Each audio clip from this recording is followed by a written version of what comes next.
जीवन में कई बार ऐसी चीज़ें या घटनाएं होती हैं जो तकलीफ देती हैं, दुख देती हैं। ऐसा लगता है कि हमने कौन से बुरे कर्म किए थे जिनकी सज़ा मिल रही है।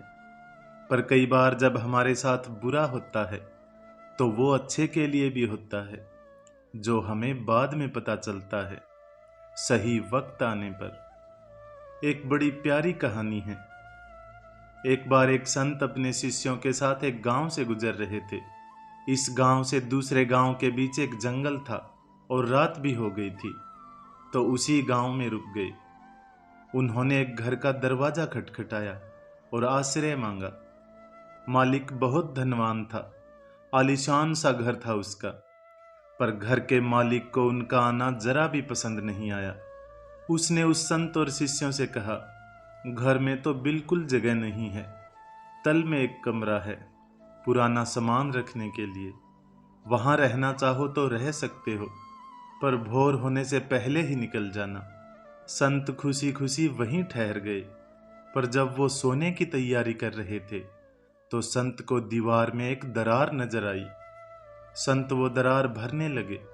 शिष्यों ने जब दरार को भरने का कारण पूछा तो संत ने सिर्फ इतना कहा, चीजें हमेशा वैसी नहीं होती जैसी वो दिखती हैं। अगले दिन वो जिस गांव में पहुंचे, उस गांव में भी उन्हें रात गुजारनी पड़ी। इस बार उन्होंने जिससे आसरा मांगा वो एक गरीब किसान था। किसान और उसकी पत्नी ने बड़े प्रेम से उनका स्वागत किया। घर में जो कुछ भी रूखा सूखा था सबने मिल बांट कर खाया। सोने के लिए संत और शिष्यों को उन्होंने अपना स्थान दे दिया और खुद जमीन पर सो गए। सवेरा हुआ तो संत और उनके शिष्यों ने देखा कि किसान और उसकी पत्नी जोर जोर से रो रहे हैं।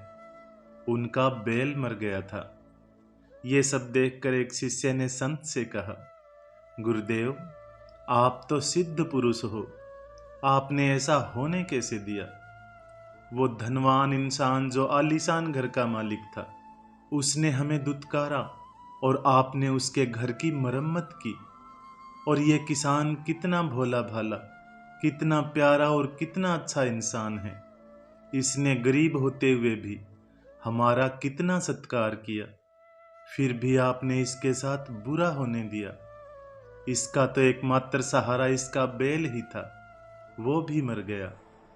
मैं जानता हूं गुरुदेव, आप उसे बचा सकते थे, पर आपने ऐसा क्यों नहीं किया?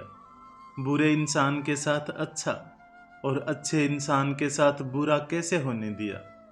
संत ने फिर वही उत्तर दिया, चीजें हमेशा वैसी नहीं होती जैसी वो दिखती हैं। उस धनवान व्यक्ति की दीवार के पीछे स्वर्ण का भंडार था, और वो स्वर्ण अगर उसे मिल जाता तो उसे कभी भी भलाई के काम में नहीं लगाता। वो एक लालची इंसान था, इसलिए मैंने उसकी दीवार की मरम्मत की और उस दरार को भर दिया, ताकि वो स्वर्ण भंडार उसके हाथ न लग पाए। और गरीब किसान की पत्नी के भाग्य में कल अंतिम रात थी। कल रात जब यमदूत उसके प्राण लेने आए तो मेरी ही याचना पर वो उसके बैल के प्राण ले गए। इसीलिए जीवन में हमेशा याद रखना, चीजें हमेशा वैसी नहीं होती जैसी वो दिखती हैं। दोस्तों, जीवन में कभी भी बुरी परिस्थिति से गुजरो तो सोच हमेशा यही रखो कि जो होता है अच्छे के लिए होता है। बुरे वक्त में सोच सकारात्मक रखो। सोच को सकारात्मक रखने से हमें बुरी परिस्थितियों से निकलने का हौसला मिलता है। बस यही सोचो कि इसमें भी कुछ अच्छा ही छिपा होगा, क्योंकि चीजें हमेशा वैसी नहीं होती जैसी वो दिखती हैं। फिर मिलेंगे दोस्तों अगली कहानी के साथ। तब तक के लिए अपना ख्याल रखना और हमेशा मुस्कुराते रहना।